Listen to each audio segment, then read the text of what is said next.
Oi, gente.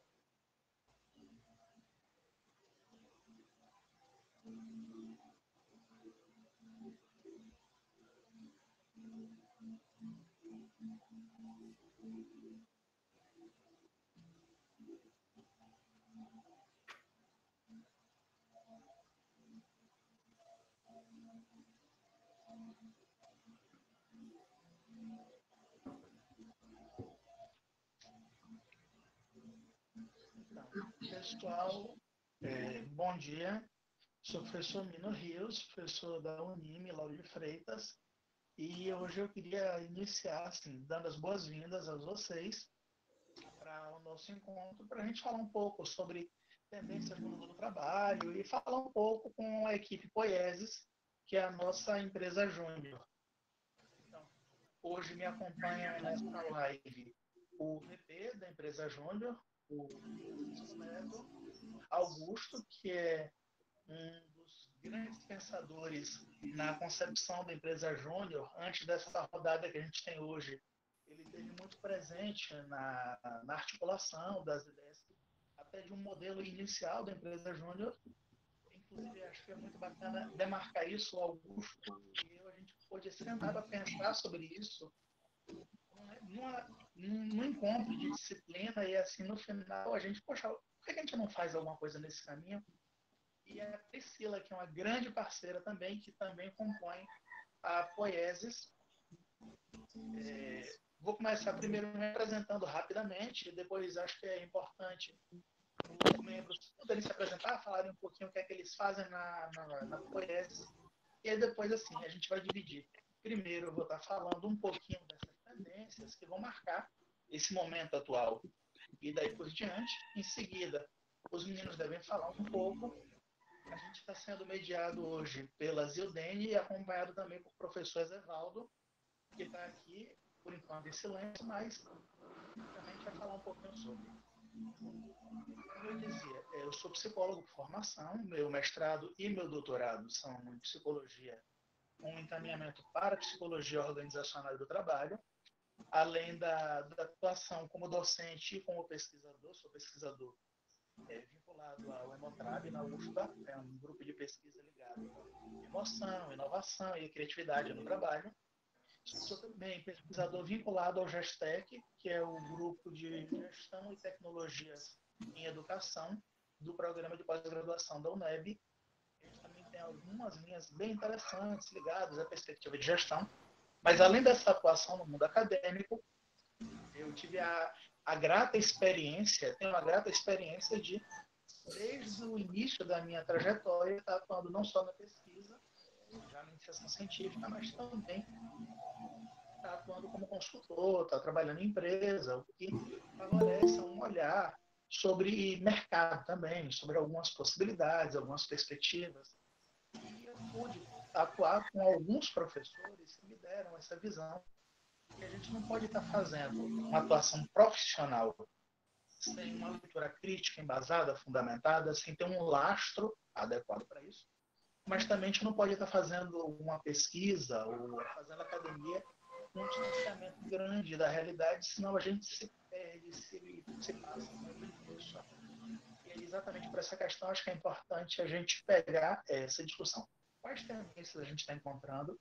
Porque, por um lado, para o estudante de psicologia, para o profissional de psicologia, esse acompanhamento de tendências e perspectivas faz com que a gente possa ter uma leitura sistêmica da coisa e ter uma visão do que há de vir, ou das possibilidades do que há de vir, e possa servir um pouco como balizador. Bom, feita a minha apresentação inicial, vou pedir que o pessoal da Poiesis se apresente e o professor Evaldo também. Bom dia, eu sou Francisco, eu estou no 8º semestre de psicologia na Unime, né? Eu me interessei bastante na área da psicologia organizacional do trabalho, por conta da aproximação com a empresa Júnior, que a gente está fundando na Unime. Isso foi mais ou menos ali no sexto semestre, há um tempinho atrás. E o que me deixou bastante interessado na área é a capacidade que a gente tem de atingir, né, um grande número de pessoas com o nosso trabalho. E o privilégio, né, de poder atuar tanto no nível individual, quanto no nível grupal e organizacional.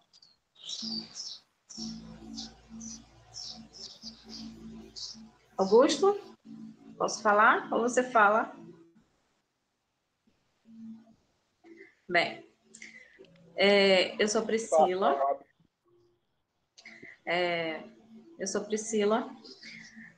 Estou no 9º semestre. Conheci a psicologia organizacional um tempinho atrás, graças ao professor Mino. Após isso, me inscrevi num estágio em organizacional. Isso abriu minha mente, uma paixão muito grande em psicologia organizacional. Quando eu iniciei a faculdade, eu acreditava que a organizacional era só RH. É o que todo mundo imagina. Mas eu passei a perceber que a psicologia organizacional, a psicologia do trabalho, é uma gama muito maior e muito mais satisfatória do que o que eu poderia esperar e imaginar de qualquer outro ambiente. E, enfim, as possibilidades são imensas. E passei a amar de forma ímpar. Eu sou suspeita em falar de psicologia organizacional. Então, é isso.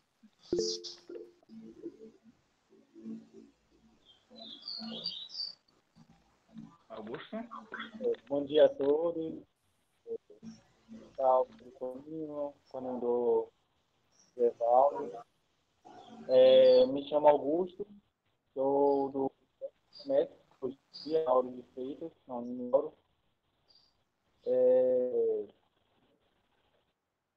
Está em a empresa, estou lá em 2015, eu tive até da UFBA que me falou sobre isso. Então, eu comecei a estudar, né?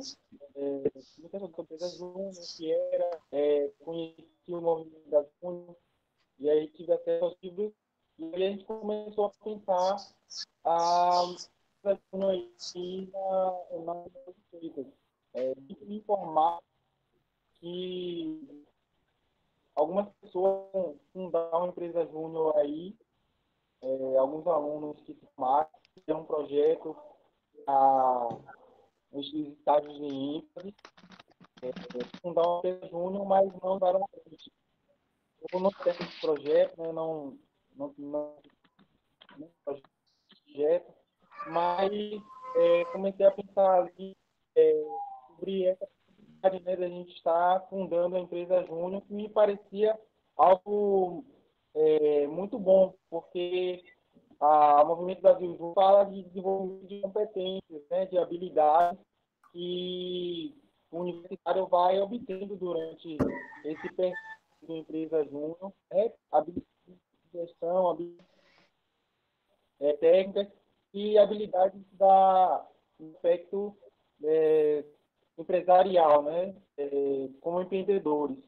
E aí, isso me parecia muito legal. Então, a gente começou a formar uma equipe, inicialmente, com valores, construir o benchmark da empresa, mas não conseguimos ir à frente.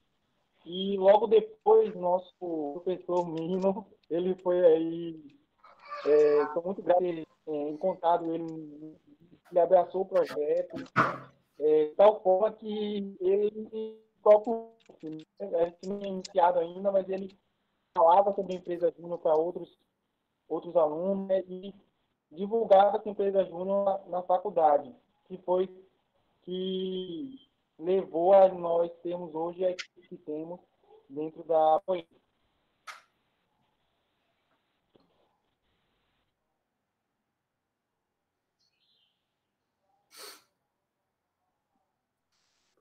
Então, professor, Augusto?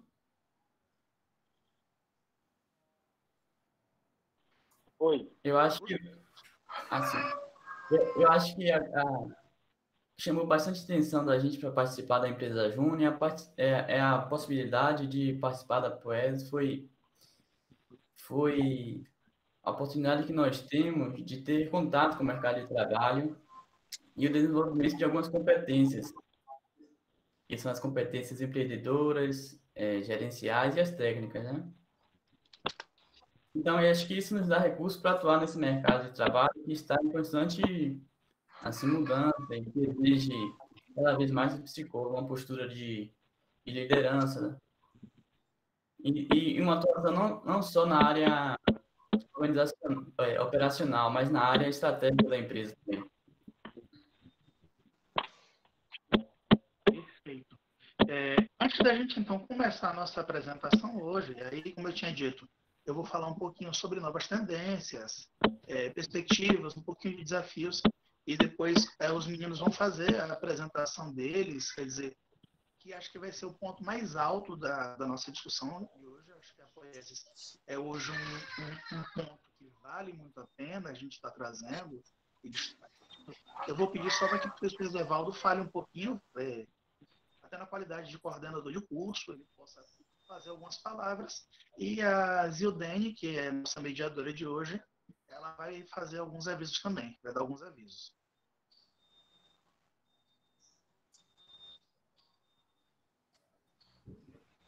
Bom dia, gente. Só queria informar que, ao final da palestra, o link vai estar sendo disponibilizado para o certificado, então é importante que vocês preenchem o formulário para que seu certificado seja validado.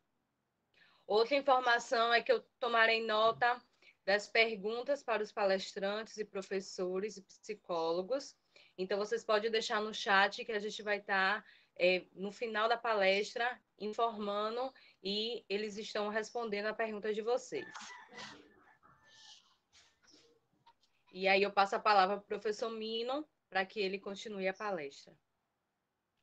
Bom, então, quando a gente está falando sobre tendências no mercado do trabalho, eu imagino que a primeira coisa que passa na cabeça da gente, pelo menos a primeira coisa que a maior parte das pessoas tem pensado, é essas tendências que a gente encontra com o momento da pandemia, e a gente tem muito essa discussão de novo normal. E é uma coisa que me chama a atenção, porque apesar de a gente falar pandemia, novo normal, fica parecendo muito que a partir de uma pandemia, a gente teve uma reconfiguração do mundo e acho que as pessoas se dividem em dois olhares. Um deles, eu vejo muita gente falando, poxa, não, mas como é que um vírus modifica tudo e vem esse novo normal e parece que esse vírus tem alguma coisa tão exótica, tão atípica, que ele faz com que o mundo depois seja outro. E não é bem assim também. O mundo vai ser outro. Não é que não é bem assim porque o mundo não será. Sim, ele será outro.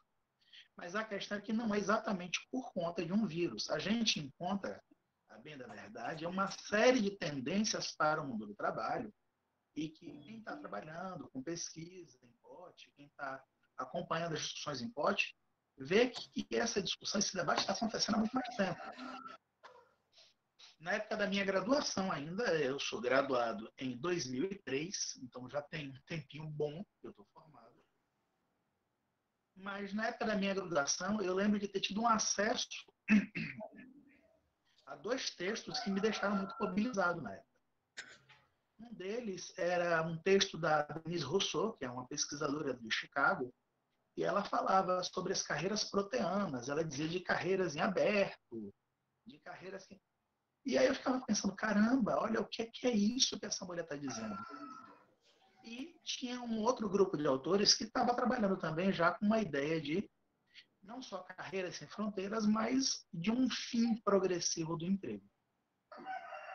Para mim, na época com 20 e poucos anos, pensar o fim do emprego era bem assustador, até porque eu vinha de uma família que não era uma família financeiramente bem posicionada, tinha uma série de desafios. E para mim era assombrosa a ideia de que, meu Deus, eu estou fazendo graduação, querendo inserir, melhorar perspectivas, que muita gente pensa, quando a gente se insere na universidade, e eu já olhava, caramba, olha, eu estou aqui tentando ver alguma coisa para mim, e me vem justamente na minha área alguém me dizer que o emprego não tem futuro. Para mim isso era bem assombroso.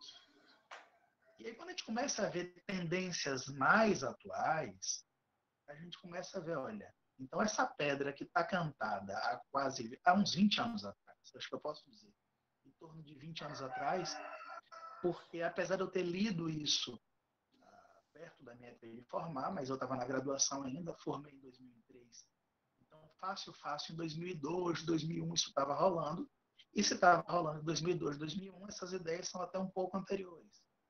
Então, a gente já está falando aí de 2 décadas se discutindo essas tendências. E então isso não é novidade.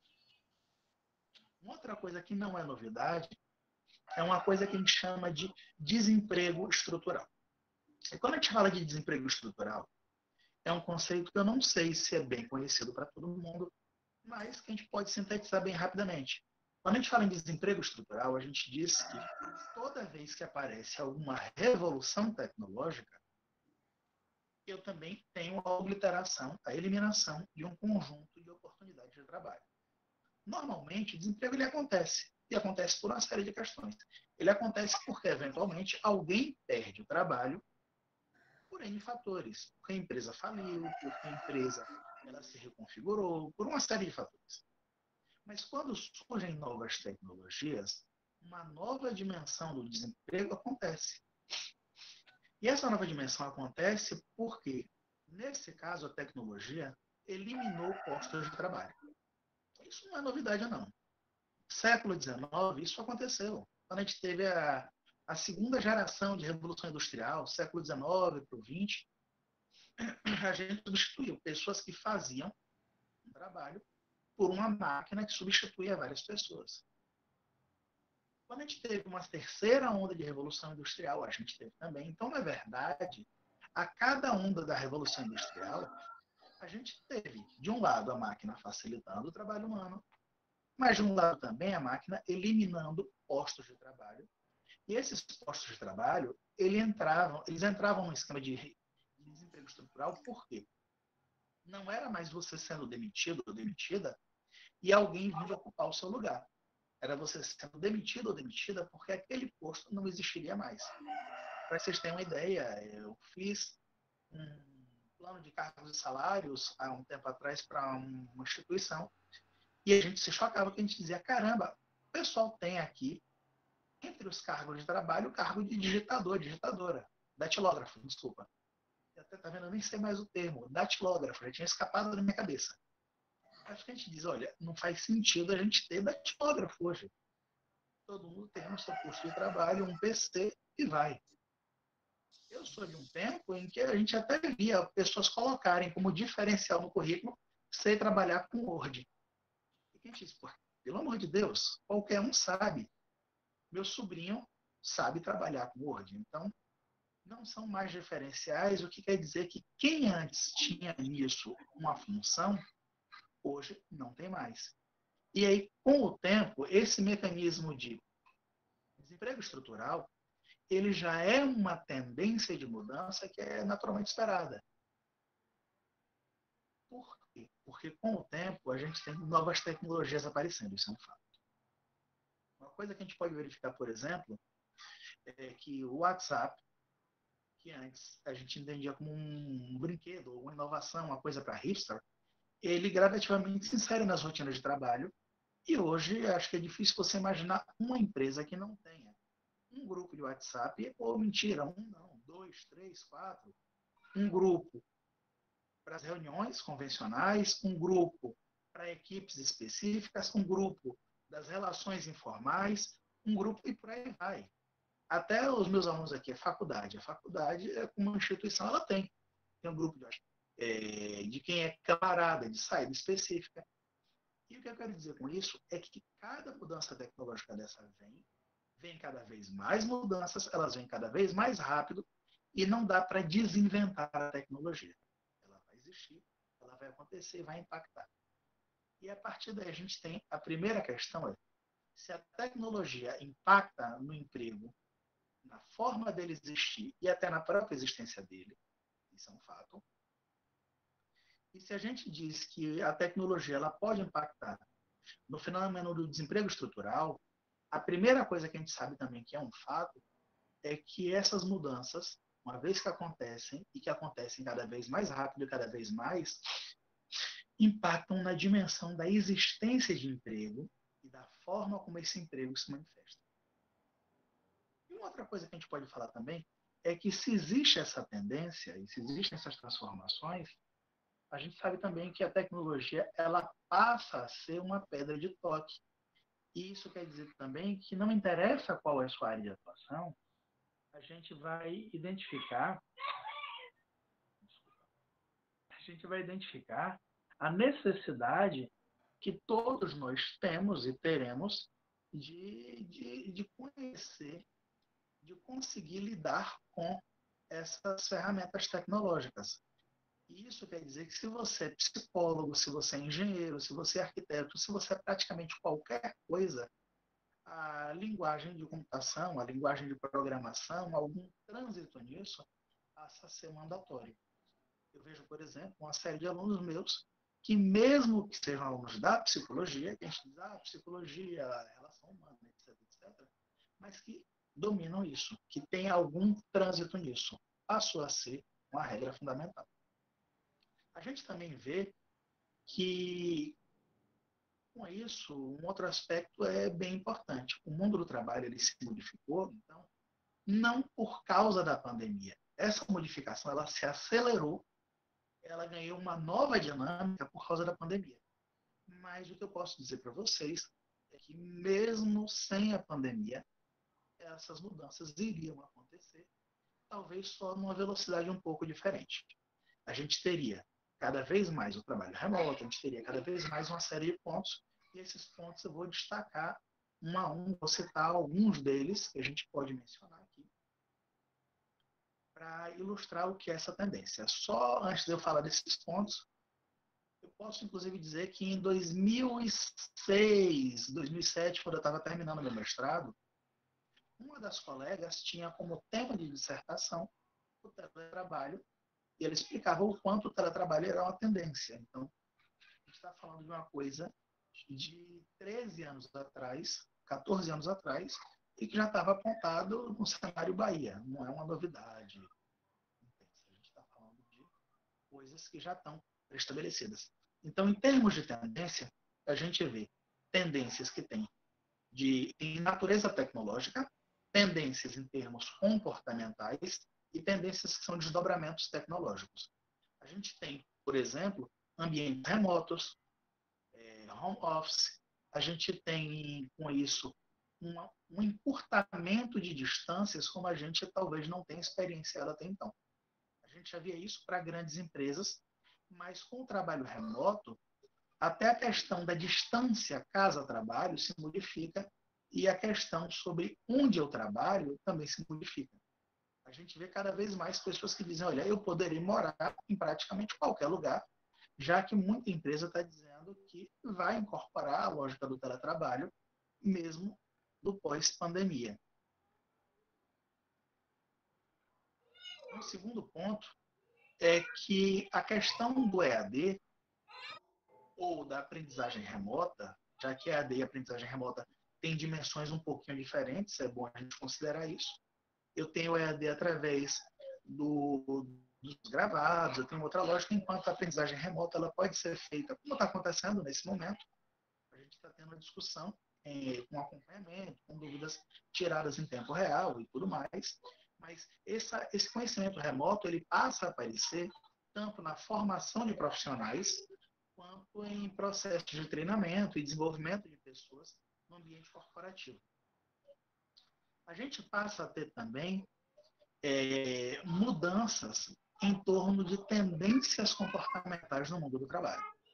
A primeira delas, e aí eu posso falar de uma pesquisa, olha só, de novo, não estou falando do momento da pandemia, mas um estudo que saiu em 2018 em grandes corporações americanas, falava que, para essas empresas, a personalidade já contava mais do que a capacidade técnica no processo de contratação.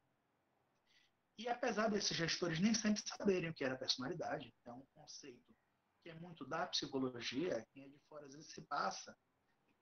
A gente vê pessoas do senso comum dizendo, fulano não tem personalidade, e quem é da psicologia vê o quanto isso é equivocado. Mas eles diziam com isso que as habilidades técnicas, as pessoas já vêm da instituição, já vêm da formação com isso. As habilidades técnicas, a gente tem várias formas de incorporar.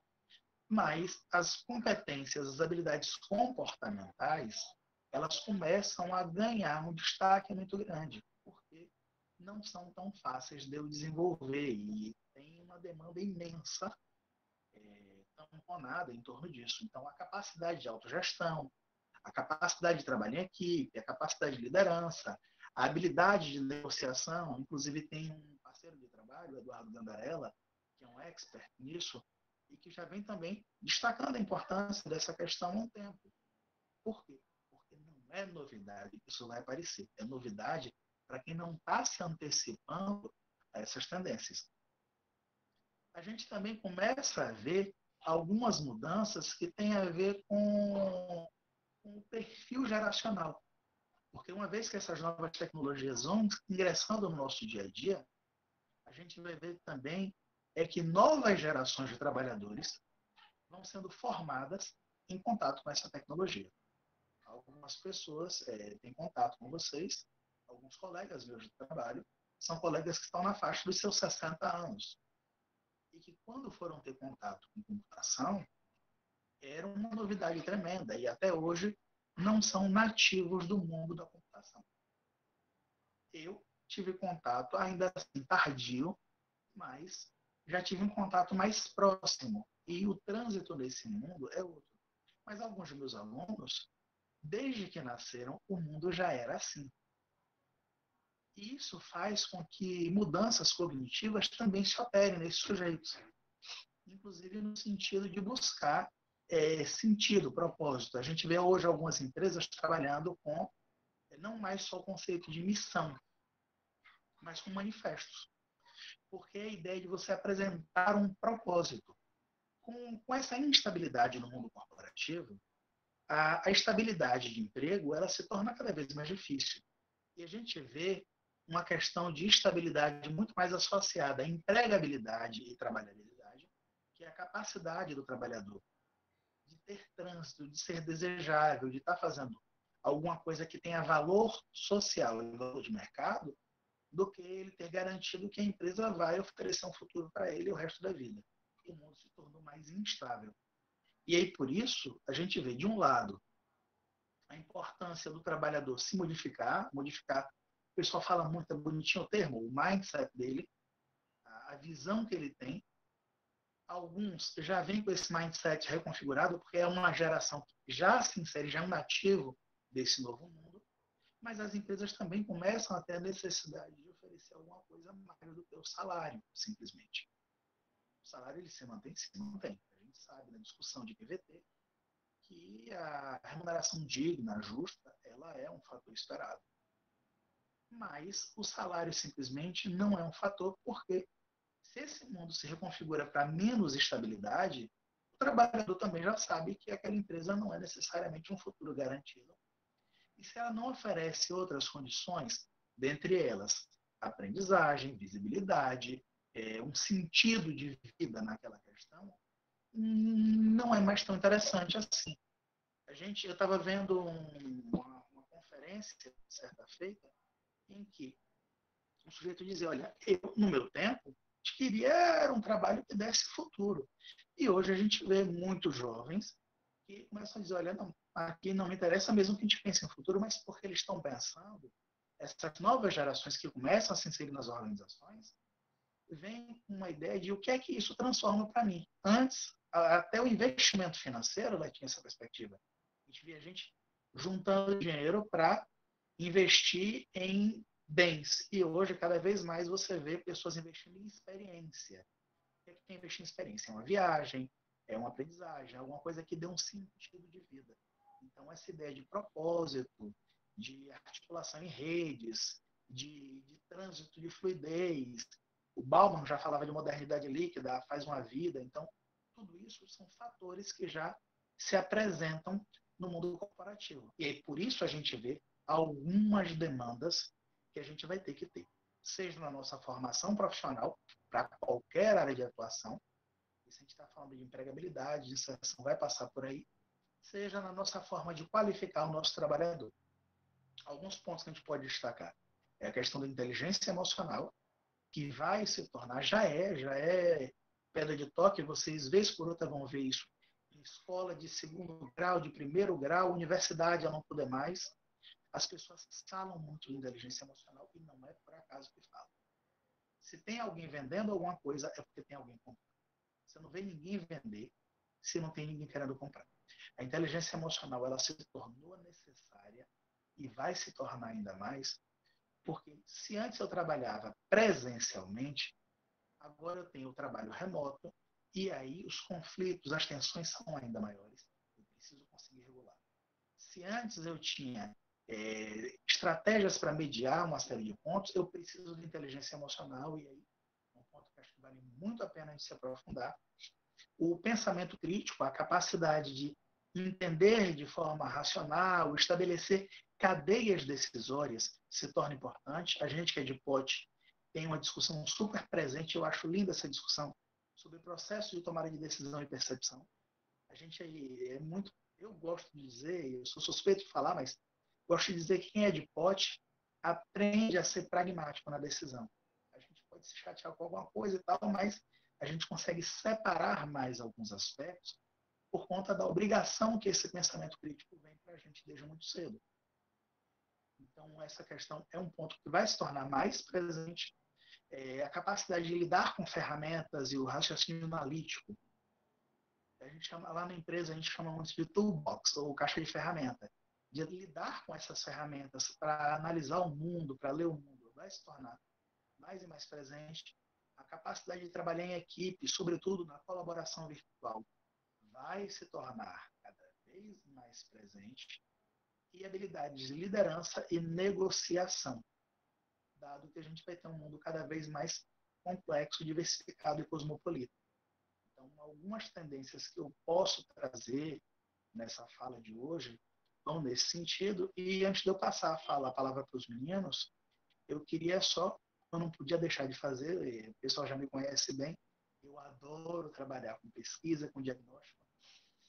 E ainda no começo da pandemia, eu me dediquei a fazer alguns diagnósticos para poder antecipar o que é que tende a acontecer. Essa semana a gente já fez uma discussão sobre a questão de quem trabalha no trabalho remoto, na qualidade de vida, no estresse, nas demandas e tudo mais. E teve um outro diagnóstico, e esse eu vou apresentar rapidamente aqui. Peço desculpas porque uma falha tecnológica, não vou ter o PowerPoint, mas eu consigo sintetizar rapidamente. Esse foi com gestores e empresários e como é que eles percebem a pandemia. E assim, foram empresas do país inteiro, a maior parte, claro, no Nordeste e no Sudeste. Nordeste, que é nossa network principal, mas Sudeste também. E a gente chegou a ter empresas, inclusive, de fora do país. Empresas que oscilavam, para vocês terem uma ideia, entre empresas que recém abriram um pouco antes da pandemia, e aí foi um solavanco bom, e empresas que têm mais de 130 anos, 150 anos de existência. Então, foi um grupo grande de empresas, bem diversificado, e empresas que têm entre 3 e 10 mil funcionários. E nessas empresas, o que a gente começou a ver como tendências, e aí não vou falar de detalhes menores, mas a gente procurou ver como é que eles percebiam os principais impactos da Covid-19, quais decisões eles pensam em tomar em função da Covid-19 e quanto tempo eles acham que a Covid vai demorar para sair do ambiente, a gente vai poder se recuperar desse cenário. Outras questões eu não vou entrar em detalhes aqui não, mas pelo menos essas acho que vale a pena a gente estar discutindo para arrematar essa discussão inicial, essa ideia inicial sobre tendências futuras. Com relação aos principais impactos, 3 famílias de impactos apareceram muito fortes. A primeira, sobre impactos para a equipe em si, para a gestão de pessoas. E aí foi o tipo de impacto que mais fortemente apareceu para os gestores. A gente falou de impactos para as pessoas, impactos para o planejamento estratégico e impactos logísticos. Olha só que desses três, o de mais força para eles, ainda assim, são as pessoas. E isso faz com que a gente possa pensar muito, não só a dimensão do trabalho, mas as perspectivas da psicologia organizacional. Então, desses pontos de impacto no trabalho, a gente vê ansiedade e tensão na equipe, problemas do trabalho em equipe, tensão e dificuldades para coordenar a equipe. E o terceiro, o impacto da equipe na perda de clientes. Então, a gente está falando sobre o quanto a tensão aparece imediatamente, apareceu muito forte isso, o quanto a equipe se desagregou, a equipe começou a apresentar falhas e necessidade de conciliar isso com técnicas de negociação, mediação de conflito, estratégias da psicologia no trabalho também, e o quanto isso tem impacto, ele também cresceu para caramba da equipe em relação à perda de clientes, já que a gente está falando da dimensão humana para a dimensão humana. Com relação à parte estratégica, alguns impactos que surgem. E essa foi a dimensão mais fraca, quer dizer, que teve menos evocação. A gente teve a visualização de novas oportunidades, então, mesmo com a pandemia, aliás, na pandemia, muita gente disse: opa, é um novo cenário, sendo um novo cenário, o mundo não vai parar. O mundo vai se modificar e se acelerar em mudanças. Então, novas oportunidades apareceram, novos mercados, as empresas começaram a ver como se inserir, e algumas empresas, inclusive, reportaram o ganho de receita adicional. Então, quando a gente está falando, olha, o novo normal, apesar dele representar muito medo, muita ansiedade, mas para quem souber ler e se identificar, vai encontrar aí um caminho interessante, vai encontrar aí novas oportunidades. O professor Roberto falava essa semana, então. E a terceira dimensão que aparece é a questão logística. A gente encontra dificuldade de acesso ao mercado, problemas com fornecedores e dificuldades com distribuição, e que é um campo profícuo em inserção profissional. Com relação às tomadas de decisão, a gente encontrou aqui três dimensões também, e que aí a primeira se refere à retração.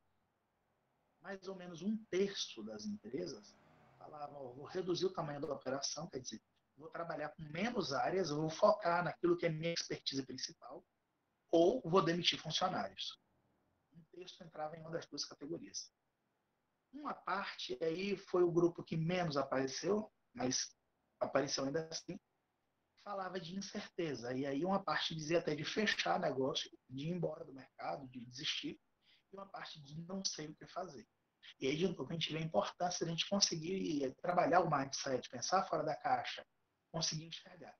Esse é um grupo que talvez por ter restrições ou está pensando muito em modelos mais tradicionais e negando a perspectiva da mudança, encontra barreiras. Uma terceira categoria que apareceu para a gente, não, desculpa, foram quatro, desculpa, falava de aguardar o que é que vai acontecer e tentar sondar, e a gente está falando sobre uma demanda para consultoria em diagnóstico, em leitura, em avaliação organizacional. E, finalmente, a gente tem um quarto e último grupo que fala de ampliação, investir em novos segmentos, buscar novos mercados e por aí vai. E aí o que eu quero dizer com isso, não vou falar muito mais, acho que o grosso da pesquisa entra aí, é que com essas tendências, o que a gente está verificando é a aceleração de perspectivas, de possibilidades. A gente está falando de um novo mundo que não se desenha agora, ele já se desenhava antes, mas que a gente tem a obrigação de ficar atento, porque ele já estava aí e a gente já tem muitas pistas do que vai ser.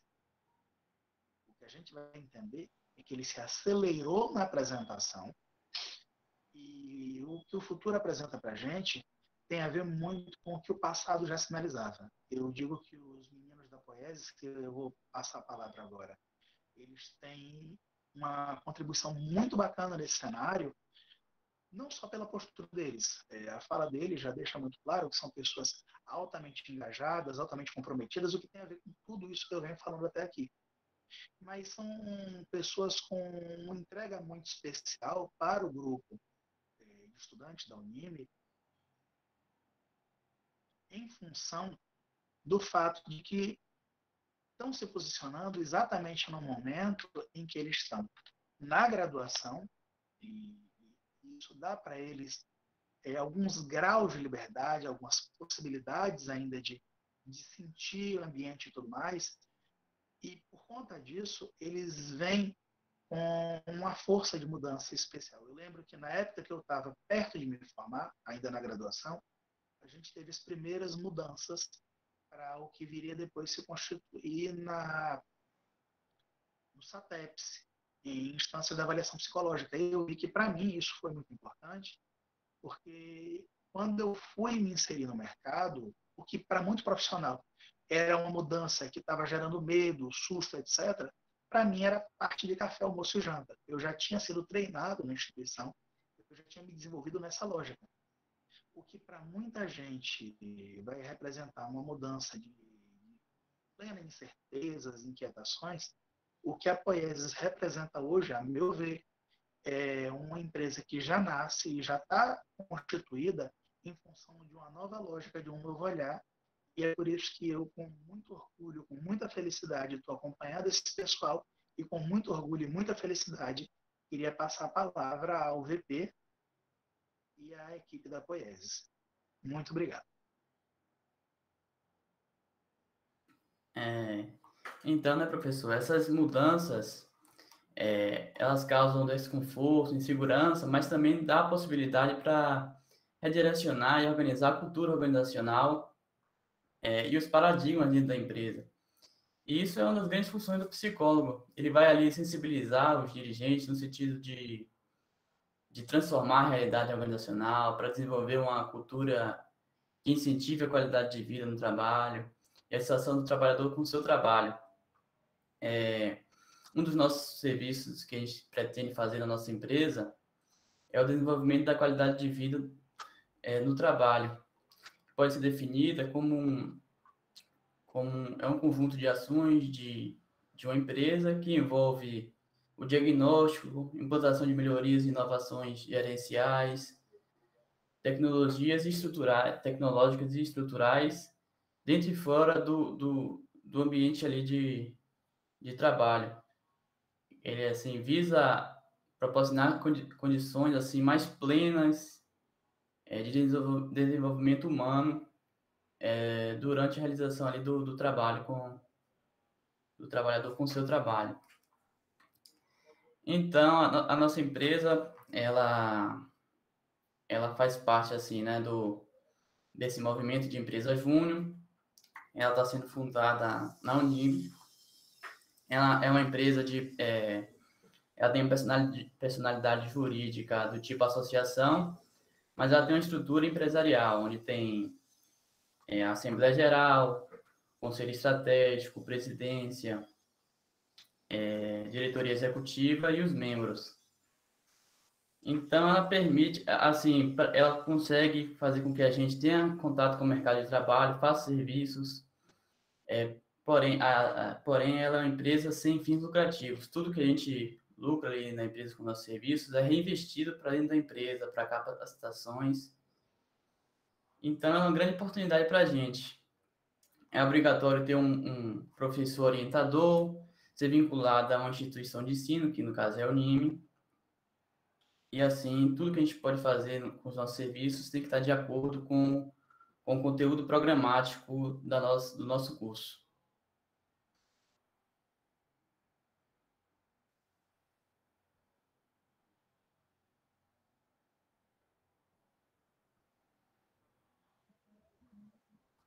Priscila, você quer falar um pouco sobre a seleção de pessoas? É um dos nossos serviços da nossa empresa também, que a gente pretende fazer. Sim. Eu vou pegar um pouco do gancho do que Mino falou no início. O professor Roberto semestre passado, ele fazia questão de enfatizar essa fala de que existia a possibilidade de um novo normal, né? Não um novo normal devido à pandemia, mas um novo normal porque precisávamos nos reinventar. Devido à pandemia, a Poiesis precisou passar por esse pensamento diferente, né? Nós falamos muito um termo mais comum, né? Pensar fora da caixinha. E existia o padrão normal de seleção, que seria tudo presencial, entrevista, dinâmica, todas as etapas de entrevista, de recrutamento e seleção, tudo presencial, mas visando a possibilidade, em período de pandemia e pós-pandemia também, porque o virtual provavelmente ficará, a Poiesis se enquadrou, está se enquadrando nesse padrão, né? O pensamento de fazer a entrevista virtual, de ter esse tipo de arrecadação de contatos, currículos, tudo de forma por mídias sociais, nossos próprios contatos de network e tudo mais, professores, colegas, amigos. E isso é uma coisa que já deveria estar acontecendo, estava de certa forma, né, acontecendo também, não em larga escala como atualmente. Hoje eu vejo, tanto na minha cidade, como na própria cidade onde a faculdade fica localizada, em Lauro de Freitas, setores de RH, porque eu sigo alguns, eu percebo essa mudança, fazendo entrevistas online, entregando a carta de encaminhamento, tudo de forma online, para que essas pessoas não... o tempo não para, o mundo não para, continua girando, então não é porque estamos em isolamento social, de certa forma, né, quem pode ficar e quem precisa, mas quem não pode, quem precisa trabalhar, não necessariamente precisa estar nesse afastamento, né? O afastamento não seja um motivo para que você perca oportunidades. As oportunidades estão ali. E nosso pensamento como Poiesis, como co-criar, né? Oportunidades, pensamentos, ações, foi essa, de conversar e pensar em entrevista online, pensar em recrutamento online, pensar também em organizar atividades para perceber o clima organizacional de certas empresas também, a grande maioria da atuação online. E eu acredito que é basicamente isso. Como usando as palavras do professor Roberto, já existia, o professor Mino também falou, já existia isso, de ter que inovar sempre foi e continuará sendo uma grande ferramenta, né, um grande diferencial de qualquer empresa, qualquer organização. E acho que é isso, é basicamente isso.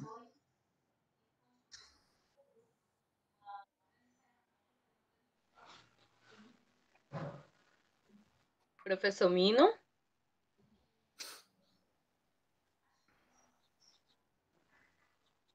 Sim. Pronto. Dentro disso, a gente vai estar fazendo algumas perguntas que alguns dos alunos colocaram aqui. E aí, dentro da sua primeira fala, a Isis, ela pergunta, como isso vai influenciar no ramo da psicologia? Então, a gente tem algumas formas como isso vai influenciar.